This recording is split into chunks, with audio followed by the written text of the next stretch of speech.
Hello everyone, कैसे हैं आप सभी लोग। मैं उम्मीद करती हूँ आप सभी लोग एकदम स्वस्थ होंगे। तो आज क्या है, Hindi part 2 model paper set 2 1 से 50 तक हमने पढ़ा दिया था और 50 से और 100 तक पढ़ाने जा रहे हैं। ये क्वेश्चन नेक्स्ट क्वेश्चन 51 में है, मैं घड़ा भरता हूँ किस क्रिया का उदाहरण है। ठीक है, अकर्मक क्रिया है, बी में है द्विकर्मक क्रिया और सी में है सकर्मक क्रिया और डी में इनमें से कोई नहीं। मैं घड़ा भरता हूँ ये किस क्रिया का उदाहरण है। तो मैं घड़ा भरता हूँ ये क्या है, पॉजिटिव हुआ। तो पॉजिटिव क्या होते हैं, सी में बिल्कुल सही आंसर है सकर्मक क्रिया। ठीक है, नेक्स्ट क्वेश्चन क्या है, भूत शब्द में प्रत्यय क्या है। ए में है तह, बी में है तम, सी में है उत और डी में है कत। तो भूत शब्द में प्रत्यय क्या है, तो भूत शब्द में क्या है, प्रत्यय क्या आते हैं, लास्ट में आते हैं। तो इसमें क्या होते हैं, डी में बिल्कुल सही आंसर है कत। नेक्स्ट क्वेश्चन क्या है, अन्यायी शब्द का विशेषण क्या होगा। ठीक है, ए में है अन्यायी, बी में है अन्यहीन, सी में है अन्यायी, डी में है अन्यायु। तो अन्यायी शब्द का विशेषण क्या होते हैं, तो अन्यायी शब्द का विशेषण सी नंबर बिल्कुल सही आंसर है अन्यायी। बाहरी वेशभूषा पूजा पाठ और कर्मकांड के स्थान पर सरल सच्चे हृदय से राम नाम के कीर्तन पर बल गुरु नानक के किस पद में दिया गया है। ए में है प्रथम पद में, बी में है द्वितीय पद में, सी में है तृतीय पद में, डी में इनमें से कोई नहीं। तो बाहरी वेशभूषा पूजा पाठ और कर्मकांड के स्थान पर सरल सच्चे हृदय से राम नाम के कीर्तन पर बल गुरु नानक किस पद में दिया गया है। कौन सा पद में, प्रथम होंगे, द्वितीय होंगे और तृतीय होंगे, कौन सा चार में कौन सा ऑप्शन होंगे। तो ये नंबर बिल्कुल सही आंसर है प्रथम पद में।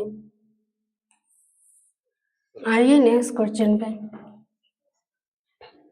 नेक्स्ट क्वेश्चन क्या है, आधा, ठीक है, आशा दीवार किसकी रचना है। ए में है घनानंद, बी में है जयश्री और सी में है सूरदास, डी में है गुरु नानक। तो आशा दीवार किसकी रचना है, आशा दीवार किसकी रचना है, तो डी में बिल्कुल सही आंसर है गुरु नानक की। और यहाँ पे क्या है, नेक्स्ट क्वेश्चन पे सीखा शब्द का अर्थ क्या है। ए में है बुद्धि, बी में है चोटी, सी में है व्यर्थ और डी में है पहचान। तो सीखा शब्द का अर्थ क्या है, तो सीखा क्या है, सीखा एक शब्द है, उसका अर्थ बताना है। तो अर्थ क्या है इसमें, सीखा शब्द चोटी होते हैं, बी नंबर बिल्कुल सही आंसर है चोटी। आइए नेक्स्ट क्वेश्चन पे, प्रेम आयनी, ठीक है, प्रेम आयनी श्री राधिका शीर्षक दोहे के रचनाकार कौन है। ए में है घनानंद, बी में है रसखान, सी में है प्रेम घन और डी में है गुरु नानक। तो प्रेम आयनी श्री राधिका शीर्षक दोहे के रचनाकार कौन है, तो कौन सा ऑप्शन होंगे चारों में। तो यहाँ पे क्या है, ठीक है, बी नंबर बिल्कुल सही आंसर है रसखान। नेक्स्ट क्वेश्चन क्या है, निम्नलिखित में से किस कवि की सेविया और घनाक्षरी अत्यंत प्रसिद्ध है। गुरु नानक की, प्रेम घन की, घनानंद की और रसखान की। तो इसमें निम्नलिखित में से किस कवि की सेविया और घनाक्षरी अत्यंत प्रसिद्ध होते हैं, तो प्रेम घन की। आइए नेक्स्ट क्वेश्चन पे, प्रेम मार्ग का ऐसा प्रवीण और धीर पथिक तथा, ठीक है, तथा जवाब, ठीक है, जवाब दाना का ऐसा दवा रखने वाला ब्रज भाषा का दूसरा कवि नहीं हुआ है। कवि घनानंद के बारे में यह किसने कहा। ए में है हजारी प्रसाद द्विवेदी ने, बी में है आर्य रामचंद्र शुक्ल ने और सी में विनोद कुमार शुक्ल ने, डी में इनमें से कोई नहीं। ठीक है, प्रेम मार्ग का ऐसा प्रवीण और धीर पथिक तथा, ठीक है, जवादानी का ऐसा दावा रखने वाला, ठीक है, जो दावा रखते हैं ऐसा ब्रज भाषा का दूसरा कवि नहीं हुआ है। ब्रज भाषा के क्या दूसरा कवि नहीं हुआ है। कवि घनानंद के बारे में यह किसने कहा था, तो किसने कहा था, चार में कौन सा ऑप्शन होते हैं, तो बी नंबर बिल्कुल सही आंसर है आर्य रामचंद्र शुक्ल ने। आइए नेक्स्ट क्वेश्चन पे, कवि घनानंद अपने आंसू को कहाँ पहुंचाना चाहते हैं। कवि घनानंद अपने आंसू को कहाँ पहुंचाना चाहते हैं। ठीक है, ए में है अपने घर के आंगन में, बी में पड़ोसी के आंगन में, सी में है सुजान के आंगन में, डी में है माँ के आंगन में। तो कवि घनानंद क्या थे, अपने आंसू को कहाँ पहुंचाना चाहते थे, तो अपने सॉरी सी नंबर बिल्कुल सही आंसर है सुजान के आंगन में। ठीक है, नेक्स्ट क्वेश्चन क्या है, कौन सा सवाल है, कौन कवि काव्य और जीवन दोनों क्षेत्रों में भारतेंदु हरिश्चंद्र को अपना आदर्श मानते थे। ए में सुबीरानंदन पाद, बी में है रामधारी सिंह दिनकर और सी में है कुबेर नारायण, डी में बद्री नारायण चौधरी प्रेमखंड। तो कौन कवि काव्य और जीवन दोनों क्षेत्र में भारतेंदु हरिश्चंद्र को क्या मानते थे? अपना आदर्श मानते थे। तो कौन कवि हैं? चारों में कौन सा ऑप्शन होंगे?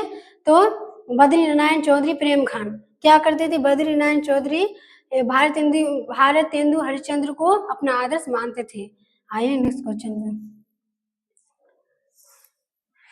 ठीक है, स्वर्णधूलि शीर्षक काव्य किस कवि की रचना है? ए में है रामधारी सिंह दिनकर, बी में है जीवानंद दास और सी में है अनामिका और डी में सुबीरानंदन पत। स्वर्णधूलि शीर्षक काव्य किस कवि की रचना है? तो कौन सा ऑप्शन होंगे चारों में? तो डी में बिल्कुल सही आंसर है सुबीरानंदन पत। नेक्स्ट क्वेश्चन क्या है? आत्मजयी नामक प्रबंध काव्य किसकी रचना है? ए में है जीवानंद दास की और बी में कुबेर नारायण की और सी में है रस खान की, डी में वीरेंद्र डगवाल की। तो आत्मजयी नामक प्रबंध काव्य किसकी रचना है? कौन सा ऑप्शन है? तो डी में बिल्कुल सही आंसर है वीरेंद्र डगवाल की। दो रहा समय के रथ का घगर नाद सुनो, सिंहासन खाली करो कि जनता आती है, यह पंक्ति किस शीर्षक कविता की है? ए में है भारत माता, बी में है स्वदेशी, सी में है जनतंत्र का जन्म और डी में अक्षर ज्ञान। तो दो रहा समय के रथ का घग्गर नाद सुनो, सिंहासन खाली करो कि जनता आती है, यह पंक्ति किस शीर्षक कविता की है? कौन सा होंगे? ए में भारत माता, बी में स्वदेशी, सी में जनतंत्र का जन्म और डी में अक्षर ज्ञान। तो कौन सा ऑप्शन होंगे चारों में? किसने यह पंक्ति किस शीर्षक कविता की है? तो जनतंत्र का जन्म। सी नंबर बिल्कुल सही आंसर है जनतंत्र का जन्म। आइए नेक्स्ट क्वेश्चन पे। यहाँ पे सवाल क्या करे हैं? सच्चिदानंद हीरा आनंद वात्स्यायन अज्ञे की कविता निम्न में से कौन है? ए में लौट कर आऊंगा फिर, बी में हमारी नींद और सी में मेरे बिना तुम प्रभु, डी में हिरोशिमा। ठीक है, सच्चिदानंद हीरानंद वात्स्यायन अज्ञे की कविता निम्न में से कौन है? तो मेरे बिना तुम प्रभु, हिरोशिमा, हमारी नींद या लौट कर आऊंगा फिर। कौन चार में कौन सा ऑप्शन होंगे? तो क्या होंगे? डी नंबर बिल्कुल सही आंसर है हिरोशिमा। सवाल क्या है? हिरोशिमा से कविता में जली हुई छाया किसकी साक्षी है? ए में मानव की, बी में दानव की, सी में वन की और डी में जीव जंतुओं की। हिरोशिमा से कविता में जली हुई छाया किसकी साक्षी है? साक्षी है, ठीक है। तो किसकी साक्षी है? तो ए नंबर बिल्कुल सही आंसर है मानव की। एक वृक्ष की हत्या कविता में कौन हमेशा चौकन्ना रहता है? ए में मनुष्य, बी में है वृक्ष और सी में सैनिक, डी में इनमें से कौन? एक वृक्ष की हत्या कविता में चौकन्ना रहता है, तो कौन चौकन्ना रहता है? मनुष्य या वृक्ष या सैनिक, इनमें से कौन नहीं? तो कौन चौकन्ना रहते हैं? ऑल ऑफ द स्टूडेंट्स बताइए आप लोग कौन होते हैं? तो ठीक है, इसमें क्या होंगे? वृक्ष होंगे। बिना उनको सही आंसर है वृक्ष। कवि वीरेंद्र डगवाल का जन्म किस वर्ष हुआ था? ए में 1947 ईस्वी में, बी में 1945 ईस्वी में और डी में 1946 ईस्वी में और सॉरी सी में है 1946 ईस्वी में, डी में है 1944 ईस्वी में। तो कवि वीरेंद्र डगवाल का जन्म किस वर्ष हुआ था? ये क्या है? इम्पोर्टेंट है,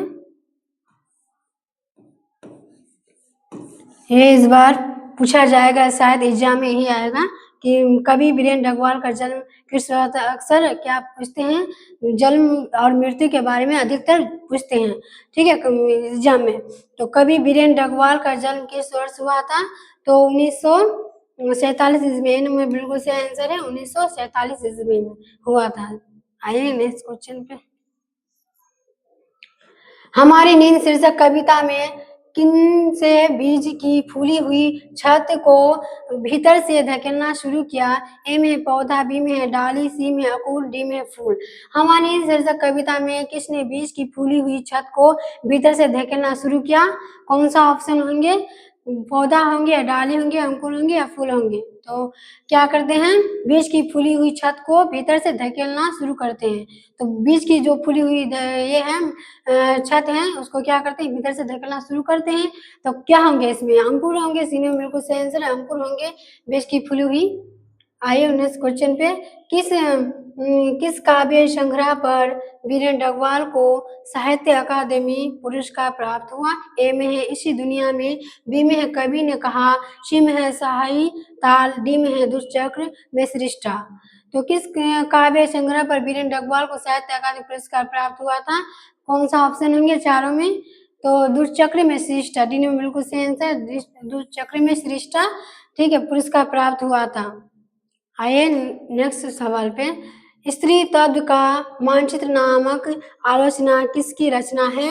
ए में है रेन मारिया रेडके, बी में है सुमीनानंदन पाठ और सी में है कुबेर नारायण, डी में अनामिका। तो स्त्री का मानचित्र नामक आलोचना किसकी रचना है? तो किसकी रचना है? तो अनामिका, डी में बिल्कुल सही आंसर है। अनामिका क्या किए थे? स्त्रीत्व का मानचित्र का नामक आलोचना किए थे, रचना किए थे, ठीक है। सवाल के हम, कवियत्री अनामिका का जन्म स्थान कहाँ है? ए में बंगाल, बी में उड़ीसा, सी में बिहार और डी में मध्य प्रदेश। कवियत्री अनामिका का जन्म स्थान कहाँ है? आप लोग सभी जानते हैं कवियत्री अनामिका का जन्म स्थान कहाँ है? तो बिहार में है। सी नंबर बिल्कुल सही आंसर होंगे। आइए नेक्स्ट क्वेश्चन पे, सवाल क्या कह रहे हैं, लेखक श्रीनिवास को साहित्य अकादमी ने किस वर्ष पुरस्कृत किया? ठीक है, ए में है सन 1965 ईस्वी में और सन 1967 ईस्वी में और सी में है सन 1968 ईस्वी में और डी में सन 1986 ईस्वी में, और सॉरी 86 नहीं होंगे, 66 ईस्वी में। तो लेखक श्रीनिवास को साहित्य अकादमी ने किस वर्ष पुरस्कृत किया? तो डी में बिल्कुल सही आंसर होंगे सन 1966 ईस्वी में। और नेक्स्ट सवाल पे क्या है, दही वाली मगम्मा शीर्षक कहानी का अनुवाद किसने किया? ए में है C.R. रामन ने, बी में है B.R. नारायण ने, सी, ठीक है, और सी नंबर पे K.R. नारायण ने और डी में L.K. नारायण ने। तो दही वाली मगम्मा शीर्षक कहानी का अनुवाद किसने किया है? तो मैंने नेक्स्ट क्वेश्चन पे बता दिया था, B.R. नारायण ने, बी नंबर को सही आंसर होंगे। सवाल क्या कह रहे हैं, दैत्य विश्वास से कहानी के लेखक का नाम क्या है? ऑप्शन है ए में क्या है, ईश्वर पेटलीकर, बी में है सात कोरी होता, सी में सुजाता और डी में साबर दैया। दैत्य विश्वास से कहानी के लेखक का नाम क्या है? तो सात कोरी होता, बी नंबर बिल्कुल सही आंसर है। क्या होते हैं? सात कोरी होता कहानी का लेखक है। नेक्स्ट क्वेश्चन में, पिछले कई दिनों से लगातार बारिश होते देख लक्ष्मी को क्या लग रहा था? ए में है पानी भर जाएगा, बी में है अनाज बर्बाद होगा, सी में है बाढ़ आएगी और डी में बीमारी बढ़ेगी। तो पिछले कई दिनों से लगातार बारिश होते देख लक्ष्मी को क्या लग रहा था? लक्ष्मी को क्या लग रहा था? तो बाढ़ आएगी, इसी ने बिल्कुल सही आंसर है, बाढ़ आएगी। पानी हो रहा है पिछले कई वर्षों, तो क्या आएगी? बाढ़ ही तो आएगी, पानी तो नहीं भरेगा। और नेक्स्ट सवाल में क्या है, जन्म से पागल और गूंगी कौन थी? ए में है कमू, बी में है सीमा और सी में है निमी और डी में है मंगू। तो जन्म से पागल और गूंगी कौन थी? जल थ्योरी में आप लोग पढ़ते होंगे कि जन्म से पागल गूंगी कौन थी, तो यहाँ पे क्या होंगे? डी में बिल्कुल सही आंसर है, मंगू। क्या थी ये? मंगू जन्म से पागल और गूंगी थी। आइए नेक्स्ट सवाल पे, मंगू के अलावा माँ को कितनी संतानें थी? ए में है 2, बी में है 4, सी में है 3 और डी में है 5। मंगू के अलावा माँ को कितनी संतानें थी? तो 3 संतानें थी, ठीक है। आइए नेक्स्ट क्वेश्चन पे, नगर शीर्षक कहानी के लेखक का नाम क्या है? ए में है सुजाता, बी में है श्रीनिवास और सी में साबर दैया, डी में सातकुरी होता। नगर शीर्षक कहानी के लेखक का नाम क्या है? तो यहाँ पे क्या होंगे, कौन सा चारों में कौन सा ऑप्शन होंगे? नगर शीर्षक कहानी के लेखक का नाम, तो इसमें क्या होंगे? सुजाता, ये नंबर बिल्कुल सही आंसर है, सुजाता होंगे। आइए नेक्स्ट क्वेश्चन पे, वल्लभ अम्माल की बेटी का नाम क्या था? ए में है पापाती, बी में है शेमा और सी में है दिगम्मा और डी में है रपाती। तो वल्लभ अम्माल की बेटी का नाम क्या था? चार में कौन सा ऑप्शन होंगे? तो ए नंबर बिल्कुल सही आंसर है, पापाती। नेक्स्ट क्वेश्चन का क्या है, निम्न में से शुद्ध वाक्य कौन है?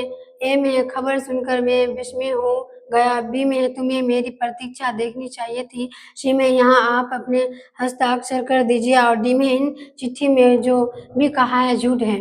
तो इन्होंने शुद्ध वाक्य आप लोगों को क्या करना है, बताना है। तो ये क्या है, खबर सुनकर मैं विस्मय हो गया, तो ये भी गलत है, क्या है, अशुद्ध है, शुद्ध नहीं है।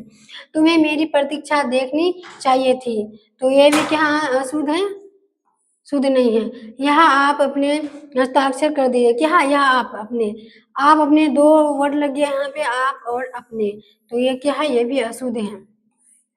इस चिट्ठी में जो भी कहा है झूठ है, तो इस चिट्ठी में जो भी कहा है झूठ है, ये क्या है, एकदम शुद्ध शब्द है। तो डी में बिल्कुल सही आंसर होंगे शुद्ध शब्द। आए नेक्स्ट क्वेश्चन पे। सवाल क्या है यहाँ पे, दुख शब्द का पर्यायवाची क्या है? ए में है सुमन, बी में है घन, सी में है गाछ और डी में है पीरा। दुख शब्द का पर्यायवाची क्या है? तो दुख शब्द आप लोग सभी जानते होंगे, दुख शब्द का पर्यायवाची शब्द क्या है? तो पीरा है। डी में बिल्कुल सही आंसर है, पीरा होंगे। नेक्स्ट सवाल पे क्या है, आकाश शब्द का विलोम क्या है? ए में है पाताल, बी में है सुगम और सी में है उन्नत और डी में है उदय। आकाश शब्द का विलोम क्या है?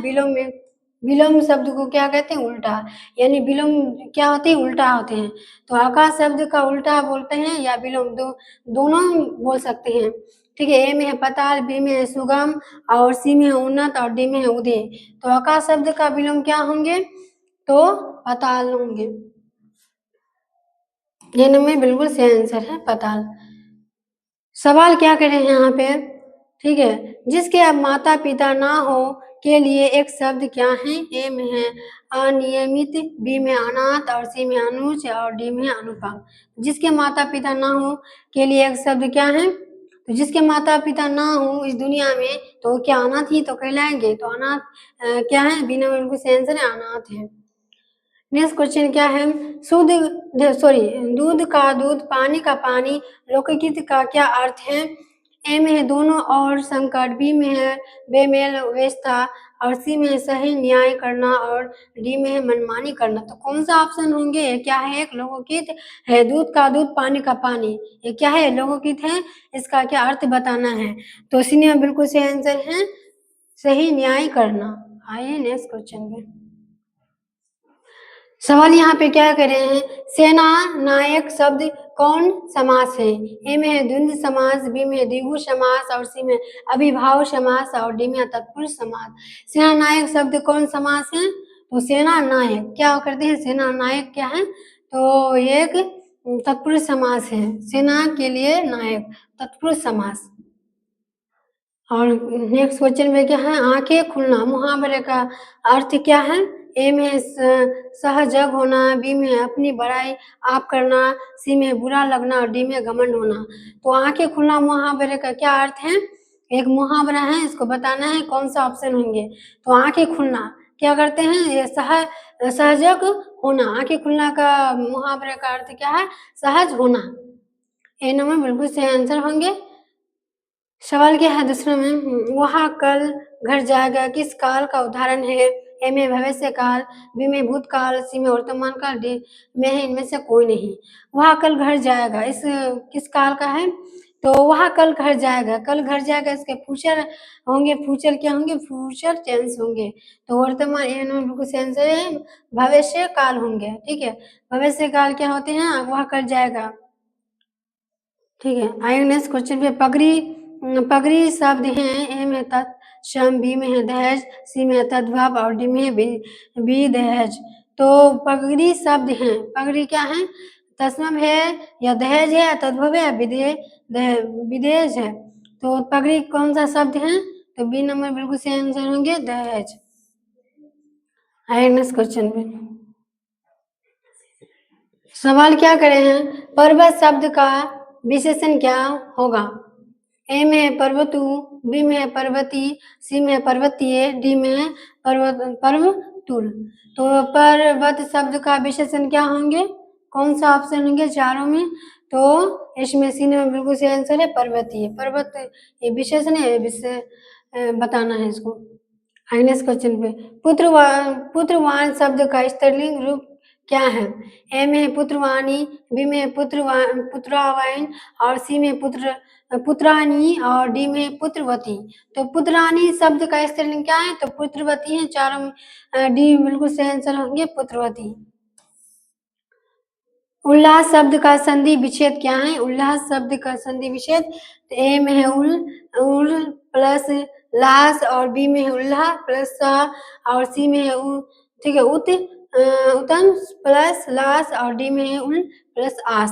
तो उल्लास शब्द का संधि विच्छेद क्या है? इसी ने बिल्कुल से आंसर होंगे उत्तम जोर लास। और नेक्स्ट क्वेश्चन क्या है? रात को पहरा देने वाला कौन पदबंध है? ए में है विशेषण पदबंध, बी में सर्वनाम पदबंध और सी में संज्ञा पदबंध और डी में क्रिया पदबंध। रात को पहरा देने वाला कौन पदबंध है? रात को जो पहराते हैं कौन पदबंध है? चार ऑप्शन में तो क्या होंगे? क्रिया पदबंध। ये क्या है? क्रिया है। आइए नेक्स्ट क्वेश्चन पे। परिश्रमी छात्र अवश्य सफल होंगे किस वाक्य का उदाहरण है? ए में है मिश्र वाक्य, बी में है सरल वाक्य, सी में है संयुक्त वाक्य और डी में इनमें से कोई नहीं। परिश्रमी छात्र अवश्य सफल होंगे, इस वाक्य का उदाहरण क्या होंगे? तो ये क्या है? परिश्रमी छात्र, सी नंबर बिल्कुल सही आंसर संयुक्त वाक्य। ठीक है, आई नेक्स्ट क्वेश्चन क्या है? काटा शब्द का विशेषण क्या होगा? ए में है काटी, बी में है कटीला, सी में है काटिन और डी में है कटन। तो काटा शब्द का विशेषण क्या होंगे? तो ठीक है, बी में बिल्कुल सही आंसर है कटीला। काटा यहाँ पे है तो यहाँ विशेषण बताना है तो कटीला होंगे। और सवाल पे क्या सब यहाँ पे सवाल क्या कह रहा है? सब सजावट शब्द में प्रत्यय क्या है? सजावट शब्द में प्रत्यय क्या है? ए में है टा, बी में है जावट और सी में आवट और डी में है वट। सजावट, सजावट से ही वर्ड से पता चलता है सजावट क्या होती है? सजावट। तो वट आ गया तो वट आ गया तो ठीक है, इसमें क्या आएंगे? सजावट, तो इसमें क्या आएंगे? आवट। सी में बिल्कुल सही आंसर है आवट। क्या है नेक्स्ट क्वेश्चन? सुसंगति शब्द का विलोम क्या होगा? ए में है सुविचार, बी में सुधार, सी में सभ्य और डी में कुसंगति। सुसंगति शब्द का विलोम, ये इसका विलोम मतलब क्या होता है? उल्टा। तो विलोम का उल्टा क्या होता है? सुसंगति का कुसंगति। डी नंबर बिल्कुल सही आंसर है कुसंगति। आइए नेक्स्ट क्वेश्चन में। यहाँ पे सवाल क्या कह रहे हैं? महात्मा शब्द कौन समास है? ए में कर्मधारय समास, बी में द्विगु समास और सी में द्वंद्व समास और डी में बहुब्रीहि समास। तो महात्मा शब्द कौन समास में? महात्मा। महात्मा से ही पता चलता है कौन समास है, तो इनमें बिल्कुल सही आंसर है कर्मधारय समास। और नेक्स्ट क्वेश्चन क्या है? उद्गम शब्द का संधि विच्छेद क्या होगा? ए में है उद जलगम, बी में है उत जलगम, सी में है उदम जलगम और डी में उदग जलमा। तो उद्गम शब्द का संधि विच्छेद क्या होंगे? बी नंबर सही आंसर है उदम जलगम। लास्ट वाला क्वेश्चन क्या है यहाँ पे?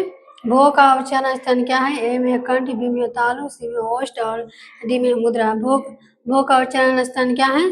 तो ओष्ठ है। सी नंबर बिल्कुल सही आंसर है ओष्ठ होंगे। तो आज के लिए इतना ही। Please all of this student से मेरा यही रिक्वेस्ट है, यही मैं आशा करती हूँ कि आप लोग इस क्लास को अच्छा लगे तो शेयर कीजिएगा और लाइक सब्सक्राइब जरूर कीजिएगा इस चैनल को।